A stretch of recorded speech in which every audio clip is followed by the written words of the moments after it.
በስመ አብ ወወልድ ወመንፈስ ቅዱስ አሐዱ አምላክ አሜን። ጥቅምት 15 ቀን የሚከበሩ ዓመታዊ የቅዱሳን በዓላት። ቅዱሳን 12ቱ ሐዋርያት። በቅድስት ቤተክርስቲያን አስተምሮ ከእመቤታችን በቀር ከቅዱሳን ሐዋርያት የሚበልጥ አልተነሳም። ሐዋርያ ማለት ፍንው ልዑክ የተላከ የጽድቅ መንገደኛ እንደማለት ነው።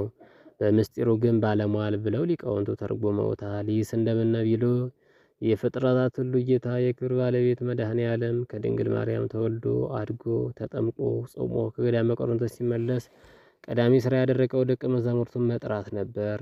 ከተከተሉት የአምስት ገበያ ሕዝብ መካከል ወሐረየ እምሰባዚአሁ አሰርተ ወክልኤተ ሐዋርያተ እንዲል በመጀመሪያ 12ቱ ሐዋርያትን መረጠ። እነርሱም አንደኛ ቅዱስ ጴጥሮስ የተባለ ስምዖን፣ የቅዱስ ጴጥሮስ ወንድም እንድርያስ፣ የያዕቆብ ወልደ ዘብዴዎስ፣ የያዕቆብ ወንድም ዮሐንስ፣ ፊልጶስ፣ በርተሎሜዎስ፣ ቶማስ፣ ማቴዎስ፣ የያዕቆብ ወልደ እልፍዮስ፣ ታዲዮስ፣ ናትናኤል ወይም ቀናተኛው ስምዖንና ማትያስ በይሁዳ የተተካው ናቸው። እነዚህን 12ቱን አርድእቱን ከጠራ በኋላ ለ3 ዓመት ከ3 ወራት ከዋለበት ሲማሩ ይውሉ ነበር። ሌሊት ደግሞ ምስጢር ሲያስተረጉሙ ያድሩ ነበር። ጌታ እንደሚገባ ካስተማራቸው በኋላ ከፍ ያለ ኃላፊነት ሾማቸው።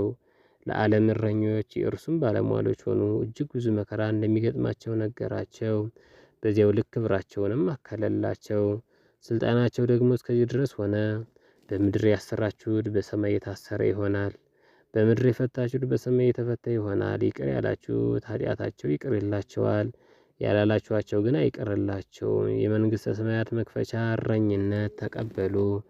ጌታ በንጹሕ አንደበቱ ሐዋርያቱን እጅግ ሲያከብራቸው ጨው የዓለም ብርሃን አላቸው።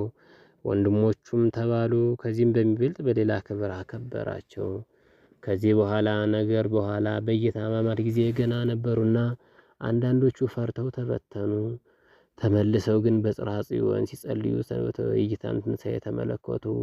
እጆቹን እግሮቹን ዳስሰው ሐሴትን አደረጉ። ለ40 ቀናት መጽሐፈ ኪዳንን ትምህርተ ቧትን ሌላም በፍጥረት አንደበት የማይነገር ብዙ ምስጢራትን ተምረው ጌታ ሊቀ ጵጵስና ሹሟቸው አረገ። ለ10 ቀናት በእመብርሃን ስር ተጠልለው ሲጸልዩና በአንድ ልብ ሲተጉ ሰንብተው መንፈስ ቅዱስ ወረደላቸው። በአንዴም ከፍርሃት ወደ ድፍረት ተመልሰው ፍጹማን ብርሃናውያን ሆኑ። 71 ቋንቋ ልሳናትን ነስተው በአንዲት ስብከት ብቻ 3000 ነፍሳትን ማረኩ። ቅዱሳን ሐዋርያት በኅብረት ለ1 ዓመት ያህል በኢየሩሳሌም በዙሪያ እየተመላለሱ አስተምረው ብዙ እስራኤላውያንን ወደ ክርስትና ማርከዋል። ከዚህ በኋላ ግን እንደ ትውፊት በዚህ ቀን ዓለምን በዕጣ ለ12 ተከፋፈሏት። ይህ ሲሆን መንፈስ ቅዱስ አብሯቸው ነበርና ለእያንዳንዳቸው እንደሚገባ አህጉረ ስብከቶች ደረሷቸው። እነርሱም ደቀ መዛሙርቶቻቸውን አስከትለው ለታላቅ መንፈሳዊ ዘመቻ ወረዱ። በሄዱበት ቦታም ከተኩላ ከአንበሳና ከነም ጋር ተጋደሉ። በጸጋቸው አራዊትን ማለትም ክፉ ሰዎችን ወደ በጎነት መልሰው ለክርስቶስ አስረከቡ።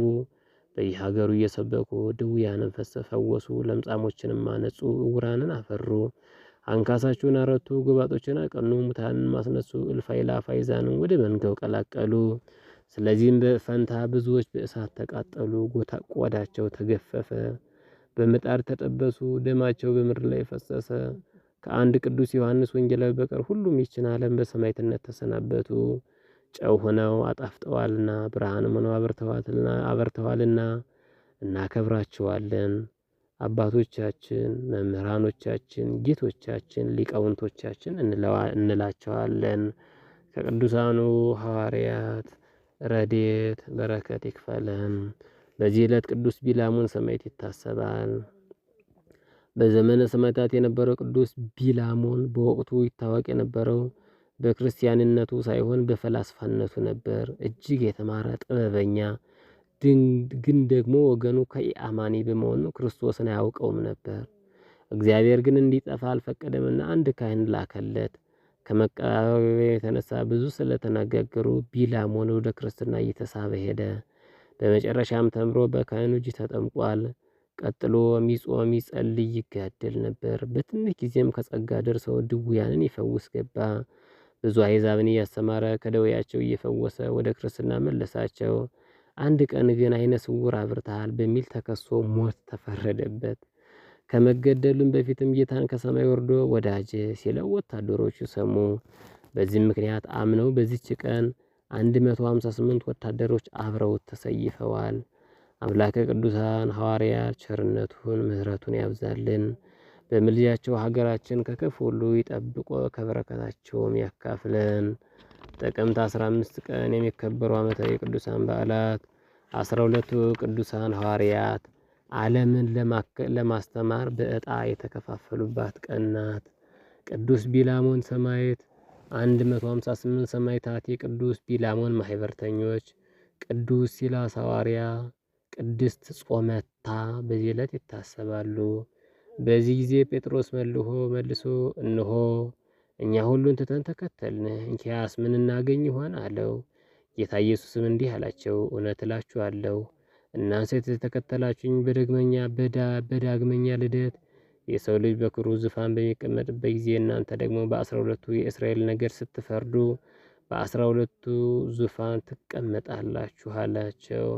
ማቴዎስ 19:27 ማርያም ድንግል መዓዛ መሳይቱ ለዮፍታሔ ወመንሰካ አድግ ህትምት ዘሶምሶን ወልደ ማኑሄ ምስለ ወልድኪ ግሩም እግዚአ ስብሐት ኤሎሄ በብካዬ መጽለው ዘስነ ገጽኪ ሱራሄ ጸአሉኪ ሰባ ግጽ ዘይደለወኪ ስባሄ ለሐዋርያት ቅዱሳን አይጽቀ ወይን ሰማይዎሙ ኢየሱስ ክርስቶስ ዘተሰቅለ ለቤዛ ዓለሙ አንከሩ ዋስታጸው መንክራቲው ርዩም በዛቲ ዕለት በከመ ተአጸው ቀዲሙ ተዘሩ ውስተ ምድር ከመ ይስብኩ በስሙ ቢላሞን ጠቢብ መስተጋድል ሰማይት ወሲላስ ወንጌላዊ ረድኦሙ ለሐዋርያት ጴጥሮስ ጻድቅ ወልዱ ለተክለ ሃይማኖት ዘሰወሮ ክርስቶስ እምቅድመ አዝማናት እጽብት እስመ እምድሬሁ ተመዝበረት ደብረ